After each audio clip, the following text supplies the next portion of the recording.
Hello all. Reality రంగం ఎప్పుడు ఎలా ఉంటుందో తెలియని సిచ్యువేషన్. అసలు ప్రజెంట్ రెండు తెలుగు రాష్ట్రాల్లో రియల్ ఎస్టేట్ ఎలా ఉందో తెలుసుకుందాం.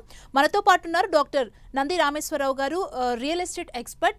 మనం మాట్లాడదాం అసలు రియాలిటీ ఎలా ఉంది, ఎక్కడ పెట్టుబడులు పెడితే బాగుంటుంది, ప్రస్తుతం మన సిచ్యువేషన్ ఏంటో తెలుసుకుందాం. Hello sir, welcome to 10 TV studios. Hello అమ్మా. సార్, ఇప్పుడు మనం చూస్తున్నాం రియల్ ఎస్టేట్ అంటేనే ఒడిదొడుకులు ఉంటుంది. ఎప్పుడు భూమి పెరుగుతుందో ఎప్పుడు తగ్గుతుందో కూడా తెలియని సిచ్యువేషన్. సో ప్రజెంట్ మార్కెట్ ఎలా ఉందండి? ఇది చాలా టిపికల్ క్వశ్చన్. ఎందుకంటే నువ్వు స్వీట్ షాప్కి వెళ్ళి ఏ స్వీట్ బాగుంటుంది అంటే ఏం చెప్తారు? అన్నీ బాగున్నాయి అంటారు. రియల్ ఎస్టేట్ అంటే ఫస్ట్ మిగతా పెట్టుబడులు అన్నీ బంగారం కానీ, స్టాక్ మార్కెట్ కానీ, మ్యూచువల్ ఫండ్స్ కానీ ఏవైనా చూసుకుంటే బట్ రియల్ ఎస్టేట్లో తగ్గడం అనేది చాలా రేర్, పెరగడం అనేది చాలా కామన్. సో రియల్ ఎస్టేట్లో ఫర్ ఎగ్జాంపుల్ 10 సంవత్సరాల ముందు మన పాత గవర్నమెంట్ ఉన్నప్పుడు 10 రూపాయలు 100 రూపాయలు అయింది. ఎందుకంటే ఓట్లు ఎవరు పడ్డాయి? సిటీలో ఓట్లన్నీ ఎవరికి పడ్డాయి? టీఆర్ఎస్కి పడింది లాస్ట్ టైం ఎలక్షన్. సిటీ బయట ఎవరు పడ్డాయి? కాంగ్రెస్ పడింది. అంటే that means local people are happy with the existing పాత గవర్నమెంట్. అందుకని మొత్తం బెస్ట్ జోన్ ఒక హైదరాబాద్లో ఒక పర్టికులర్ జోన్ని తీసుకుని దాన్ని ఫుల్ హైక్ చేశారు. కానీ మిగతా జోన్ నెగ్లెక్ట్ చేశారు. మిగతా అవుట్ సైడ్స్ 2 టైర్ 3 టైర్ అనేది. సో ఈ కొత్త గవర్నమెంట్ ఏం చేస్తుంటే ఆ పాత గవర్నమెంట్ ఏవైతే కొన్ని నెగ్లెక్ట్ జనరల్గా మిస్టేక్స్ ఉంటాయి, ఆ మిస్టేక్స్ని అటాక్ చేయడానికి చూస్తారు. సో ఇప్పుడు రేట్లు చూసుకుంటే హైదరాబాద్లో ఎక్స్పెక్టేషన్స్ పెరిగిపోయాయి. రేవంత్ రెడ్డి గారు రాగానే అంటే రాజమౌళి సినిమా చెప్తాను, రాజమౌళి గారు ఏదైనా హీరోయిన్తో సినిమా తీశారనుకోండి 5 years 4 years పడుతుంది. ఆ తర్వాత రిజల్ట్ ఏంటి? బ్లాక్ బస్టర్ అవుతుంది, అందరికీ తెలుసు. అదే హీరో నెక్స్ట్ ఇంకో కొత్త వేరే డైరెక్టర్తో తీసి సినిమా ఫెయిల్ అవుతుంది. అవునా? ఎవరైనా అది రాజమౌళి గారు చేసిన ఫిల్మ్స్ ఆ డైరెక్టర్స్ ఆ యాక్టర్స్ అంతా తీసుకోండి. ఎందుకంటే ఈయన రాజమౌళి గారు సెట్ చేస్తే పీక్ లెవెల్కి వెళ్ళిపోతాడు. మిగతా వాళ్ళు అక్కడికి వెళ్ళడానికి కొద్ది టైం పడుతుంది. అదేవిధంగా ఇక్కడ ఏమైంది, మన ఇప్పుడు ఉన్న ప్రస్తుతం సీఎం వచ్చినప్పుడు ఆయన ఒక మాట, నేను రియల్ ఎస్టేట్ ఏజెంట్గా కెరీర్ మొదలుపెట్టాను, నాకు తెలిసినంత నాకు రియల్ ఎస్టేట్ అంటే బాగా మక్కువ ఉంది. 2000 అంటే 15 years బ్యాకే నేను కోకాపేటలో 10 లక్షలు 15 లక్షలు ల్యాండ్ డీల్ చేశాను, విల్లాలు కట్టాను అన్నారు. దానివల్ల జనాలకి ఏమైందంటే ఇంతకుముందున్న గవర్నమెంట్గా బాగా వెళ్ళిపోతుంది అనుకున్నారు. కానీ వాస్తవానికి అది జరగదు. రియల్ ఎస్టేట్ బిజినెస్ ఏం తగ్గిపోలేదు, కొద్దిగా స్లో డౌన్ అయింది. ఇప్పుడు కొత్త మీ కంపెనీ సీఈఓ కొత్త వచ్చిన రూల్స్ మారుతాయి, పొజిషన్స్ మారుతాయి, రెస్పాన్సిబిలిటీస్ మారుతాయి. మీ సీఈఓ కదా, ఏ సీఈఓ వచ్చినా అంటే కొత్త లీడరు కొత్త సీఎం కొన్ని వాళ్ళకున్న ప్లాన్ ట్రై చేస్తారు. ఎప్పుడైనా కొత్తగా ఇప్పుడు రేవంత్ రెడ్డి గారు ఫస్ట్ టైం సీఎం అయ్యారు, కింద నుండి హైయెస్ట్ జంప్కి వెళ్ళిపోయారు. జనరల్గా మధ్య మధ్య పొజిషన్స్ ఉంటాయి, మినిస్టర్ ఇది అది అదృష్టం, మంచి కష్టపడ్డాడు ఆయన. కానీ అక్కడ ఏమైందంటే ఆ గ్యాప్ అనేది కొత్తగా వచ్చినప్పుడు ఉన్న పరిస్థితి అర్థం చేసుకోవడానికి కొద్ది టైం పడుతుంది. ఇప్పుడు ఆఫ్లైన్ అప్పులు ఎన్ని ఉన్నాయి, ఆన్లైన్ అప్పులు ఉన్నాయి, టోటల్ అప్పులు ఎంత ఉన్నాయి, అసలు మనకి ఎంత కావాలా, మన స్కీమ్స్కి ఎంత పెడతాం, రియల్ ఎస్టేట్ ఎంత పెడతాం, ఇన్ఫ్రాస్ట్రక్చర్ ఎంత పెడతాం, ఇవన్నీ కూడా. So it's taken quite some time to understand the present situation and what to plan for next 5 years. దానిలో కొద్దిగా టైం. సో ఫస్ట్ 6 నెలలు 7 నెలలు రియల్ ఎస్టేట్ గురించి పెద్దగా ఎక్కువ ఫోకస్ చేయలేదు. ఎందుకంటే ఈ ఫోకస్ ఆన్ ది 6 guarantees దేనివల్ల గవర్నమెంట్ వచ్చిందో. తర్వాత స్లోగా స్టార్టెడ్. లాస్ట్ ఇయర్ క్రెడా మీటింగ్లో నేను కూడా ఒక ప్యానల్ మెంబర్ ఉండే మాట్లాడు మంచి బూస్ట్ ఇచ్చారు. బట్ ఇప్పుడు ఈయన ఏం చేస్తున్నారంటే ఒక్క పర్టికులర్ జోన్ కాకుండా entire Telangana 1 tier 2 tier 3 tier సిటీస్కి ప్లాన్ చేస్తున్నారు. సో గ్రోత్ కారిడార్ ఎక్కడంటే ORR RRR మధ్యలో ఉంది. మొత్తం మ్యాజిక్ అంతా ఇంతకుముందు ఏమైంది, వెస్ట్ జోన్ బాగా పెట్టారు, మిగతా జోన్లు పట్టించుకోలేదు. ఇప్పుడు ఇక్కడ ఏం చేస్తున్నారంటే ఆయన ఒక 10-12 satellite townships across the circle. ఇది 160 మీటర్లు ఉంది, అది 340 మీటర్లు ఉంది, అంటే డబుల్ ది సర్కిల్. అదేవిధంగా ఫార్మా సిటీ అక్కడ రద్దు చేశారు. మీరు శ్రీశైలం హైవేలో ముచ్చర్లోకి అందుకు రద్దు చేస్తా ఉన్నారు, తర్వాత షిఫ్ట్ చేస్తూ ఉన్నారు, తర్వాత ఫార్మా క్లస్టర్ అన్నారు, తర్వాత ఫార్మా విలేజెస్. అంటే టోటల్లీ కొద్దిగా కన్ఫ్యూజన్ అయ్యింది.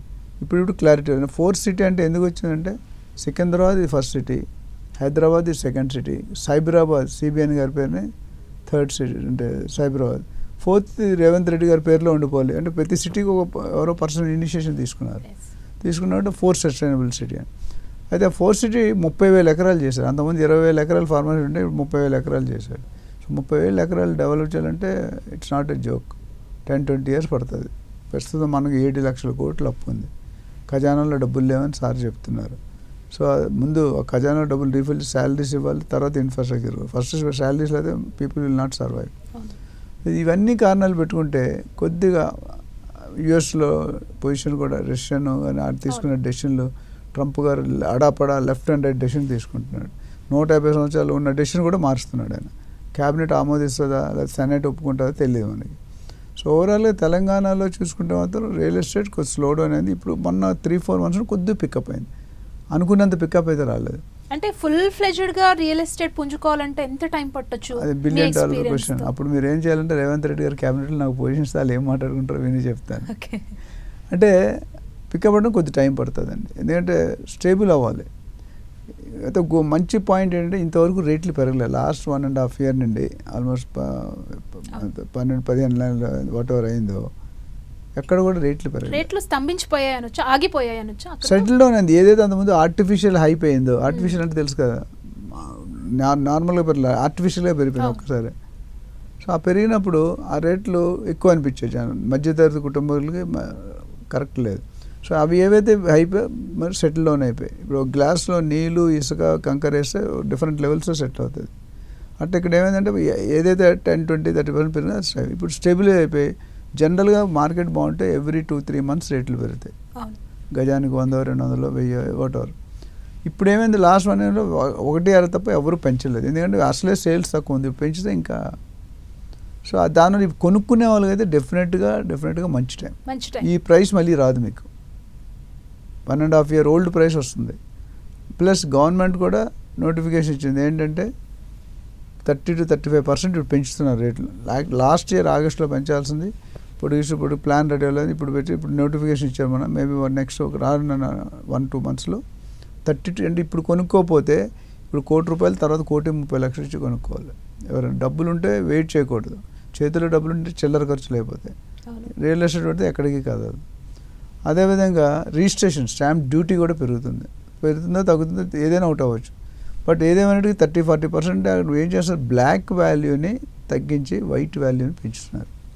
ఓకే, ఎందుకంటే బ్లాక్ మీద డ్యూటీ రాదు, స్టాంప్ డ్యూటీ.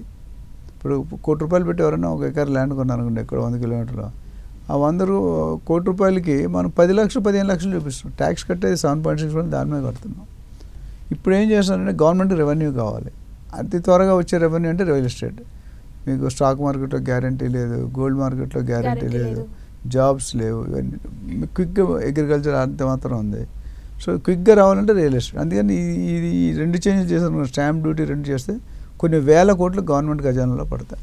అంటే ఇంకొక డౌట్ ఏంటంటే సార్, చాలామంది సిటీ అవుట్స్కట్స్లో కాకుండా ఇంకాస్త దూరం వెళ్ళి విలేజ్లో ఎకరాస్లో కూడా ఇన్వెస్ట్ చేస్తున్న సిచ్యువేషన్ చూస్తున్నాం. అది బెస్టా, మీరేం చెప్తారు? అంటే డిపెండ్స్ అండి. నేను మా రియల్ టాక్స్లో ఇన్వెస్ట్మెంట్ అడ్వైస్ వెళ్ళాను. అందులో ఏంటంటే ప్రతి ఒక్క నీడ్ వేరేగా ఉంటుంది. ఇప్పుడు కొంతమంది ఇల్లు ఉండడానికి కొనుక్కుంటారు, కొంతమంది ట్రేడింగ్ అంటే నీ దగ్గర కొని ఒక 6 నెలలు అంటే వేరే వాడికి లాభం వేసి అమ్మేస్తారు 20-30%. మూడోది రెంటల్ ఇన్కమ్, ROI అంటారు, రిటర్న్ ఆన్ ఇన్వెస్ట్మెంట్. 4వది లాంగ్ టర్మ్ ఇన్వెస్ట్మెంట్. సో మీరు చెప్పేది మోస్ట్లీ 4 కేటగిరీలో వస్తుంది. ఎందుకంటే ఇప్పుడు మన గ్రాండ్ మదర్ ఉందనుకోండి, మనోడు పుట్టగానే పెళ్ళికి పని చేస్తున్న ₹1,00,00,000 పెడతారు, ఇన్వెస్ట్ చేస్తారు. అయితే బ్యాంకులో పెడతారు లేదా రియల్ ఎస్టేట్ ఏదో ఒక అసెట్. సో బ్యాంకులో పెడితే ఎంత వస్తుంది, 7%. అది ఎందుకు, రియల్ ఎస్టేట్ 20-25% per annum పెరుగుతుంది. సో మీరు ఉండడానికి కొనుక్కుంటే సిటీలో అంత దూరం వెళ్ళి ఉండలేరు. మీరు లాంగ్ టర్మ్ 10 years 20 years వదిలేస్తుంటే మీరు చెప్పింది దూరం సిటీకి 100 kilometers దూరం. జనరల్గా మార్వాడి సింధీ కమ్యూనిటీ డీల్స్ చేస్తాం కదా, వాళ్ళు ఏమడుగుతారంటే ఎక్కడైతే రోడ్లు లేవో, ఎక్కడైతే డ్రైనేజ్ లేదో, ఎక్కడైతే లైట్లు లేవో, ఎక్కడైతే ఇన్ఫ్రాస్ట్రక్చర్ అక్కడ చూపించాడు. ఎందుకంటే ₹10 ₹2 కొంటాడు అక్కడ. ఫర్ 10 years హోల్డ్ చేస్తే ఆ ₹10 ₹100 అయిపోద్ది. అది ప్లానింగ్ కదా అది. అంటే అందుకని వాళ్ళు బ్లడ్లోనే బిజినెస్ ఉంటుంది.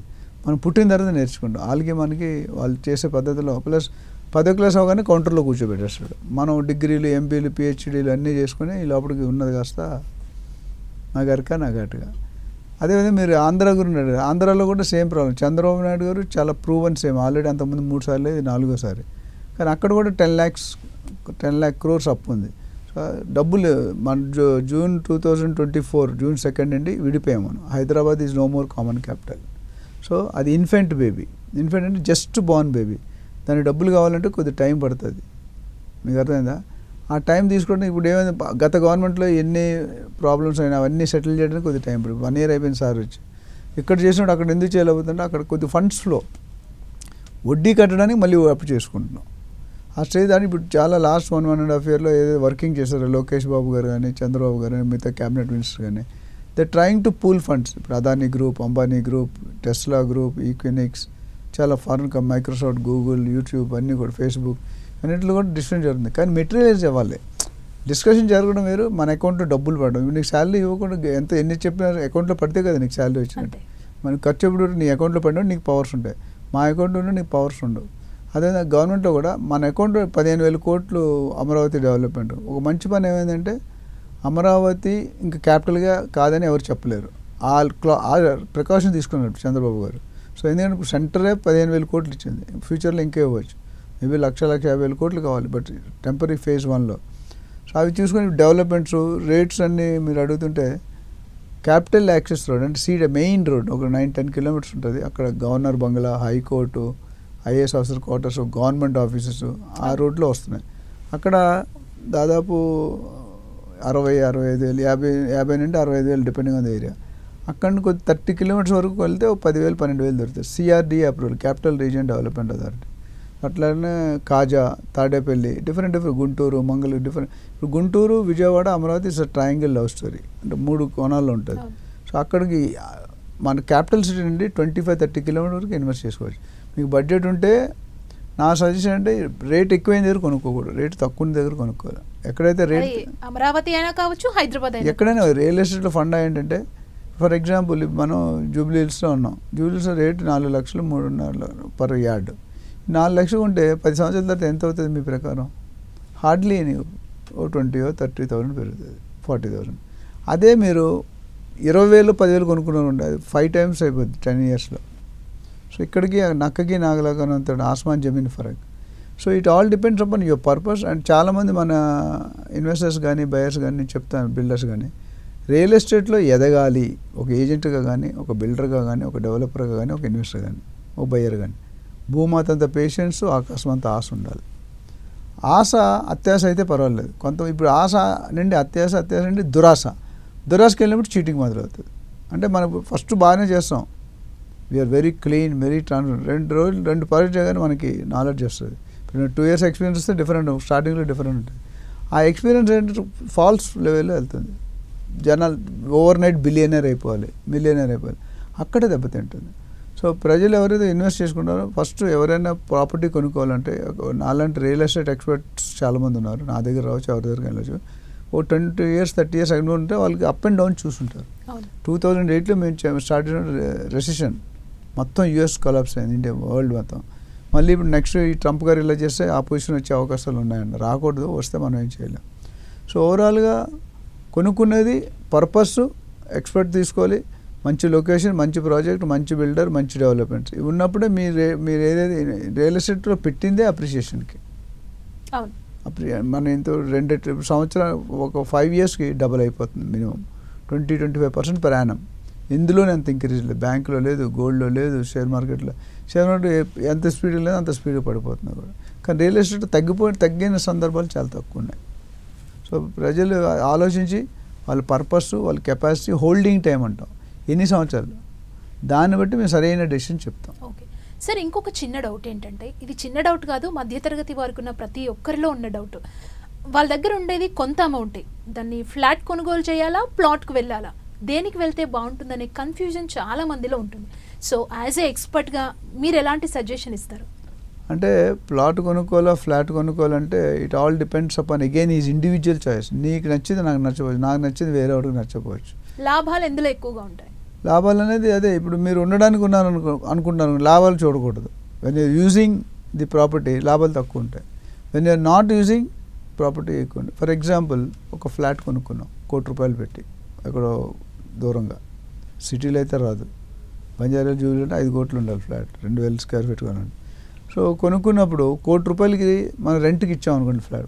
మనం ఫస్ట్ బయ్యరా, సెకండ్ టైం అంటే ఫస్ట్ ఆల్రెడీ ఫ్లాట్ ఉందా మనకి, ఉంటే డెఫినెట్గా ప్లాట్కి వెళ్ళాలి. ఫ్లాట్ లేదంటే మరి ఓన్ హౌస్ లేకపోతే ఓన్ హౌస్ కావాలనుకుంటున్నారా, అదొకటి. మూడో పాయింట్ ఏంటంటే, ఫ్లాట్ ₹1,00,00,000 పెడితే ఎంత వస్తుంది రెంట్ మీ ప్రకారం? అంటే ఏరియాని బట్టి దాని డిమాండ్ ఉండదు, 20,000 నుండి 25,000. గేటెడ్గా ఉంటుంది కొద్దిగా ఎక్కువ వస్తుంది, మామూలు స్టాండర్డ్ అయితే ఒక. సో 25,000 వచ్చింది అనుకోండి నెలకి, సంవత్సరానికి ఎంత అయింది? 3 లక్షలు. ₹1,00,00,000 3 లక్షలు అంటే ఎంత పర్సెంటేజ్? 3%. బ్యాంక్ బెటర్ కదా, దాని మీద 7% వస్తుంది, ఏ రిస్క్ లేకుండా. ఒకటి. అదే మీరు ప్లాట్ కొనుక్కున్నారు అనుకోండి, ఎవ్రీ ఇయర్ నేను ఇందా చెప్పాను 22, అంటే plot in a gated community with all approvals, pre లాంచ్లు పర్మిషన్ లేను కొనకూడదు. రేరా అప్రూవల్ ఉండాలి, డిటీసీపీ, జిహెచ్ఎంసీ, హెచ్డి ఏదో ఒక అప్రూవల్ ఉండి, లీగల్ టైటిల్ క్లియర్ ఉండి, లీగల్ ఒపీనియన్ ఉండి, ఎన్కంబరెన్స్ సర్టిఫికేట్ ఉండి, లింక్ డాక్యుమెంట్స్ ఉండి, మ్యూటేషన్స్ ఉండి, ఇవన్నీ మనం చేయలేం. మనం అన్నీ చేద్దామని నేను మీడియా పని చేస్తుంటే ఫెయిల్ అవ్వచ్చు, మీరు వచ్చి రియల్ ఎస్టేట్ అంటే బౌన్స్ అవుతారు. సో డాక్టర్ పని డాక్టరే చేయాలి, యాక్టర్ పని యాక్టరే చేయాలి. ఇక్కడ ఏమవుతుందంటే మనం చేద్దామని ట్రై చేసే ఆ 2% 1% కమిషన్ సేవ్ చేద్దాం, 98% వదిలేసుకోండి, which is not right. So property కొనేటప్పుడు ఇవన్నీ చూసుకోవాలి. ఎక్స్పర్ట్ అడ్వైస్ తీసుకుంటే, ఇప్పుడు ఎక్స్పర్ట్ అడ్వైస్ ఎందుకు తీసుకుంటే, finance different, bank loan different, technical different, దానికి ఒక పర్పస్ ఉంది. సో దాన్ని బట్టి చూసుకుంటే మీరు ఫ్లాట్ కొనుక్కుంటే ఉండడానికి కొనుక్కోవాలి. అगर ఇన్వెస్ట్మెంట్ రిటర్న్స్ కోసం కావాలంటే ప్లాట్ కొనుక్కోవాలి. ప్లాట్ సిటీలో కొనలేము మనం.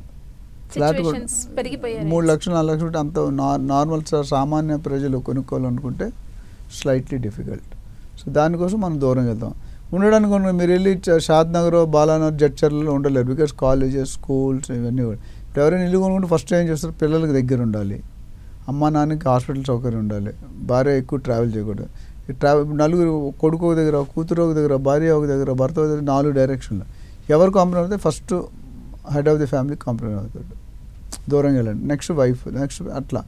సో మీరు 2 కొనుక్కోవడం కరెక్టే. ఫ్లాట్లో కూడా ఒక రకం, ఫ్లాట్లో డబుల్ అవ్వాలంటే 12-13 ఇయర్స్ పడుతుంది. 10 ఇయర్స్ 15 ఇయర్స్ తర్వాత ఫ్లాట్ వాల్యూ తగ్గిపోతుంటుంది, లైఫ్ అయిపోతుంది. ఎందుకు, మీరు 10 సంవత్సరాలు ఓల్డ్ అపార్ట్మెంట్స్కి వెళ్ళండి, మొత్తం డ్రైనేజీలు కారడం, మొత్తం క్రాకులు వచ్చేయడం ఇవన్నీ ఉంటాయి. వెళ్ళాం, కొన్ని అపార్ట్మెంట్స్ అయితే మన లోన్ కూడా వెళ్ళలేం. అదే ల్యాండ్ అనుకోండి, ఇండివిజువల్ ల్యాండ్ కొనుక్కోవద్దు అంటాం. ఇండివిజువల్ ల్యాండ్ కొనుక్కుంటే కబ్జాకు గురవుతుంది. కొంతమంది 1-2 మినిస్టర్స్ ఉంటారు, ఆ రోడ్డు మీద వెళ్తుంటే జాగా ఖాళీ ఉంటే అక్కడ జెండా పాతేస్తాడంట. జెండా పాతి ఒరిజినల్ ఓనర్ని సెటిల్మెంట్ చేసి ₹10 ₹2 తీసి పంపించేస్తుంది. అదే గేటెడ్ కమ్యూనిటీ ఉంది అనుకోండి, గేటెడ్ ఉంటే ఎమ్యూనిటీస్ ఉంటాయి, సెక్యూరిటీ ఉంటుంది. మేము అడ్వైస్ చేసేటప్పుడు ఏం చేస్తామంటే safety, security, builder reputation, builder brand, అంతకుముందు కంప్లీటేషన్ ప్రాజెక్ట్ ఎలా చేస్తాడు, ట్రాక్ రికార్డ్ ఎట్లా ఉంది, ఇవన్నిటికంటే ఇంపార్టెంట్ అప్రిషియేషన్. ఈ ఫ్యాక్టర్స్ చూసి మేము సజెస్ట్ చేస్తాం. నేను ఒక్కడే, చాలామంది యూట్యూబ్లో మాట్లాడుతున్నారు. నేను 5 years బ్యాక్ స్టార్ట్ అయ్యాను, ఇప్పుడు చాలా కొత్త వాళ్ళు వచ్చారు. అయితే కొత్త వాళ్ళు నేర్చుకొని చెప్పడం వల్ల ఇబ్బంది పడుతున్నారు. హ్యాండ్స్ ఆన్, నీకు 20 years ఎక్స్పీరియన్స్ ఉంటే ఆ ఎక్స్పీరియన్స్ 2 months తోటికి రాదు, వస్తుందా?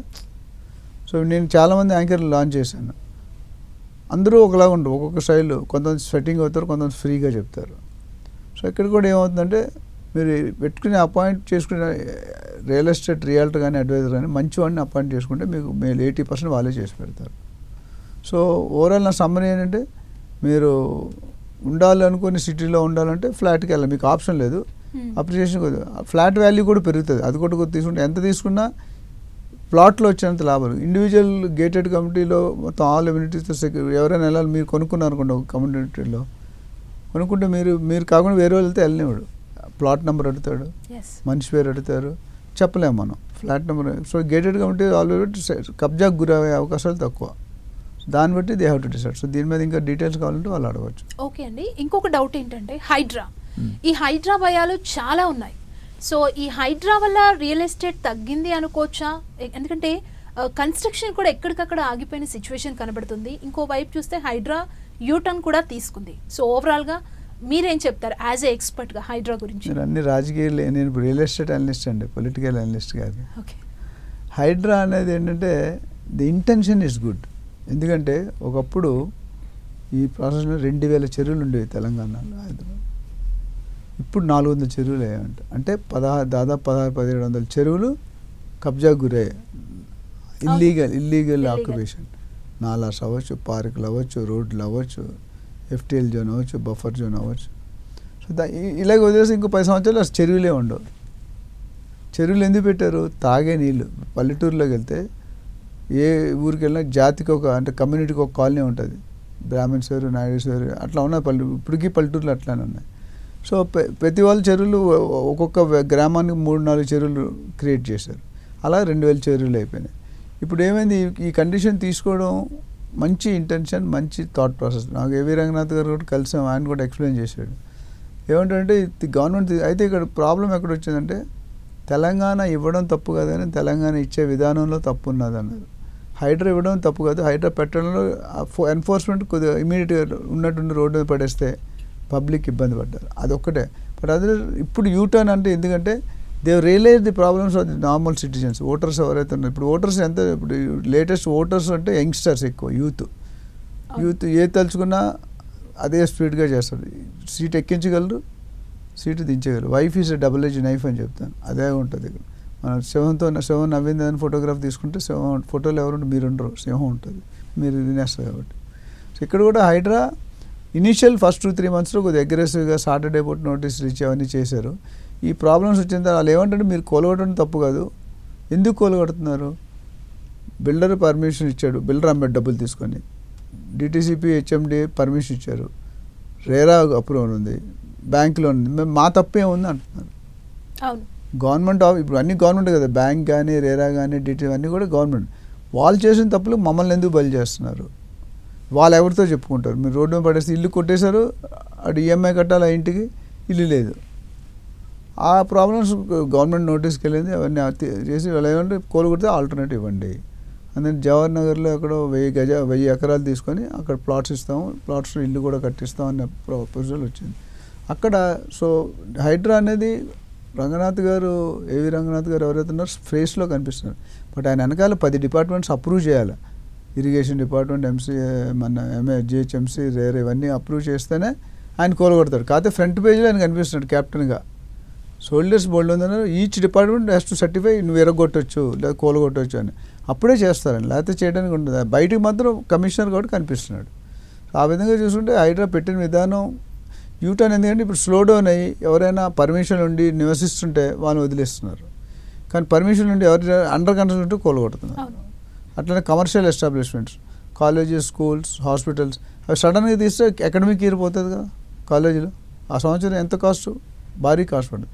సో వాళ్ళకి కొద్దిగా ఎగ్జామ్ ఇచ్చి నోటీస్ ఇచ్చి త్వరగా వెరిఫై చేసి అప్పుడు కూలగొడుతున్నారు. సో ఏదేమైనట్టుగా intention is good and now I think people are happy. మొత్తం ప్రోటోకాల్ రూల్స్ అన్నీ ఫాలో చేస్తున్నారు కాబట్టి ఇబ్బంది లేదు. ఓకే, ఇంకొకటి ఏంటంటే affordable housing versus luxury segment, అంటే ఈ ట్రెండ్స్ ఎలా ఉన్నాయి? డెఫినెట్గా మైండ్ సెట్ అనేది మారుతాను. నేను ఒక ఎగ్జాంపుల్, జనవరి 24 నెలలో అంటే రేవంత్ రెడ్డి సీఎం అవగానే నెక్స్ట్ మంత్ 38,000 కోట్లు రెవెన్యూ వచ్చింది. జనవరి 2025 1 year తర్వాత 45,000 కోట్లు వచ్చింది. సో రిజిస్ట్రేషన్స్ తక్కువైనా వాల్యూ పెరిగింది. ఎందుకంటే అంతకుముందు 50 లక్షలు లోపు ప్రాపర్టీలు ఎక్కువ అమ్మారు. ఇప్పుడు ఏంటంటే 50 లక్షలు, కోటి నుండి 1,50,000. అంటే mind set of the customer is change. ఒకప్పుడు బిల్డర్ ఏది కడితే తీసుకునేవాళ్ళం మనం, ఇప్పుడు బిల్డర్స్ ఏం చేస్తారు, మీకేం కావాలో కనుక్కొని బిల్డ్ చేస్తున్నారు. ఎందుకంటే there is a paradigm shift, 180 degree ఇటు వచ్చింది. మీరు మీ ఇష్టం కడితే ఎవడు కొన్నాడు. అప్పుడు వాస్తువునా లేకపోయినా బజాజ్ అనే స్కూటర్ ఉండేది మన చిన్నప్పుడు, ఆ స్కూటర్కి 500 కట్టి అప్లై చేసాం. 10 సంవత్సరాల తర్వాత వచ్చేది మన టర్మ్. ఆ వచ్చిన తర్వాత బ్లాక్ కలర్ వచ్చి డెంటర్స్ నీకు కావాలా తీసుకోలేదు, పక్క బ్లాక్లో అమ్మేస్తాను. అంత డిమాండ్, అంటే మోనోపొలీ. అట్లా ఇక్కడ కూడా బిల్డర్స్ ఇప్పుడు మోనోపొలీ లేదు. ఒకప్పుడు మోనోపొలీ ఉండే, ఇంతమంది బిల్డర్స్ లేరు. అసలు సింప్లెక్స్ అంటారు, గ్రౌండ్ ఫ్లోర్ ఒకటే వేసేవారు, తర్వాత డూప్లెక్స్, తర్వాత ట్రిప్లెక్స్, తర్వాత హై రైజ్, అలా పెరిగిపోయింది. సో ఇక్కడ ఏమవుతుందంటే బిల్డర్స్ షుడ్ సర్వే ప్రస్తుతం కస్టమర్ మైండ్లో ఏమి నడుస్తుంది. మనంతా వెస్ట్రన్ కల్చర్ నుంచి మన గుళ్ళు కట్టుకుంటారు, అక్కడ బాలాజీ గుడి, వినాయకుడి గుడి, సాయిబాబా. మనం ఏంచి పబ్బులు, క్లబ్బులు తీసుకుంటాం, మిడ్డీలు, మ్యాక్సీలు వేసుకుంటాం. So we're exchanging our culture. మంచిదనం చేస్తే బాగుంటుంది. ద కల్చర్ ట్రెడిషన్ మనకు పెద్ద పేరు, వరల్డ్లోనే ఇండియన్ ట్రెడిషన్ చాలామంది లైక్ కల్చర్ కానీ ట్రెడిషన్ కానీ. అలాంటి దీంట్లో ఇవి జరుగుతున్నాయి కాబట్టి మరి బిల్డర్స్ కూడా ఏది కావాలి, పబ్లిక్ ఏది కావాలంటే గేటెడ్ కమ్యూనిటీస్. లగ్జరీ అంటే కాస్ట్ ఎక్కువైనా, మన హైదరాబాద్లో ఒక ట్రెండ్ ఏంటంటే కాస్ట్ ఎక్కువైనా పర్లేదు, నాకు సర్వీస్ బాగుండాలి, లగ్జరీగా బతకాలి. అంటే అక్కడ నుండి వచ్చాం, especially people come back from foreign countries, NRIs ఎవరైతే ఉన్నారో వాళ్ళు అక్కడ ఉన్న కల్చర్ ఇక్కడ అడాప్ట్ చేస్తున్నారు. దానివల్ల ఏంటంటే ఎంటైర్ హైదరాబాద్ని గ్లోబల్ రియల్ ఎస్టేట్ డెస్టినేగా చూస్తున్నారు ఎన్ఆర్ఐస్ ప్లస్ అదర్. మన తెలంగాణలో మీరు తగ్గింది అన్నారు కదా, రేట్లు తగ్గాయని. మీరు అర్థం చేసుకుంటే హైదరాబాద్లో పెట్టేవాళ్ళు తెలంగాణలో ఒక్కలే పెట్టరండి. ఆంధ్ర వాడు పెడతాడు, బెంగళూరు వాడు పెడతాడు, చెన్నై వాడు పెడతాడు, ముంబై వాడు పెడతాడు. ఇవి కాకుండా rest of the India, north, east, west. So ఆ ఇంపాక్ట్ అనేది లోకల్లో ఉంది కానీ బయట లేదు. ఇప్పటికీ కూడా Hyderabad the most cheapest place in the country India. అంటే హైదరాబాద్లో మీరు 20-25 దాటలేదు స్క్వేర్ ఫీట్.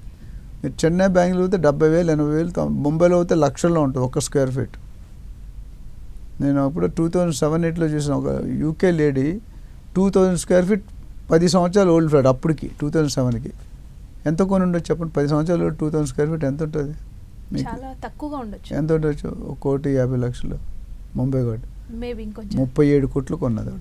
37 crores in 2007. అంటే ఎంత రేటో ఆలోచించండి. సో అంత డిమాండ్ ఉంది. కానీ హైదరాబాద్లో ఏంటంటే అంత రేటుకి రాలేదు, just in the beginning. So అందుకని హైదరాబాద్ అందరూ చీప్ అనే చూస్తున్నారు. ప్లస్ మనకున్న ఇన్ఫ్రాస్ట్రక్చర్ కానీ ఎవరికీ లేదు. 4 పక్కల పెరుగుతుంది మన, అటు north, east, south, west. 100 kilometre. ఒక పక్క జడ్చర్ల, ఒక పక్క కలవకుర్తి, అమంగల్, కడతాల్, ఒక పక్క విజయవాడ, యాదాద్రి, ఇంకో పక్క వికారాబాద్, సాగర్, అన్ని రోడ్లు కూడా మనకి ఎక్స్టెన్షన్ అవుతున్నాయి. మన ఇన్ఫ్రాస్ట్రక్చర్ అలా ఉంది. ORR, RRR ఇవన్నీ కూడా చాలా యాడెడ్ అడ్వాంటేజ్. దానివల్ల మిగతా సిటీలతో పోల్చడం కష్టం.